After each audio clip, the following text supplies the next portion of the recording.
ओम शांती। आज आहे 17 जानेवारी 2026 ची मुरली।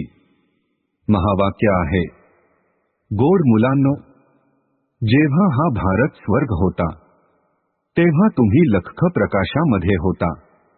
आता अंधार आहे, पुन्हा प्रकाशामध्ये चला। प्रश्न आहे, बाबा आपल्या मुलांना कोणती एक कहाणी ऐकवण्यासाठी आले आहे?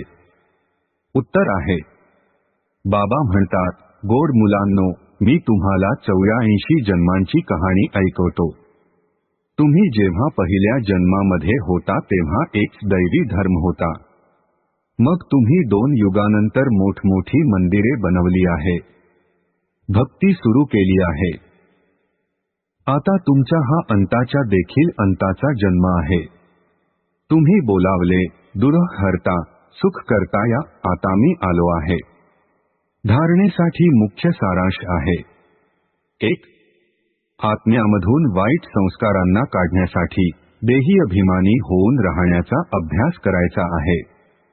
हा अंतिम 84 वा जन्म आहे। वानप्रस्थ अवस्था आहे म्हणून पुण्यात्मा बनण्याची मेहनत करायची आहे। 2.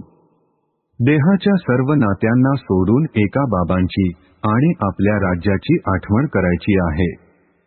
बीज आणि झाडाचे ज्ञान स्मृतीमध्ये ठेवून नेहमी हर्षित राहायचे आहे। आजचे वरदान आहे, उपराम आणि सदैव तयार राहून बुद्धीद्वारे अशरीरीपणाचा अभ्यास करणारे सर्व कलामध्ये संपन्न भव।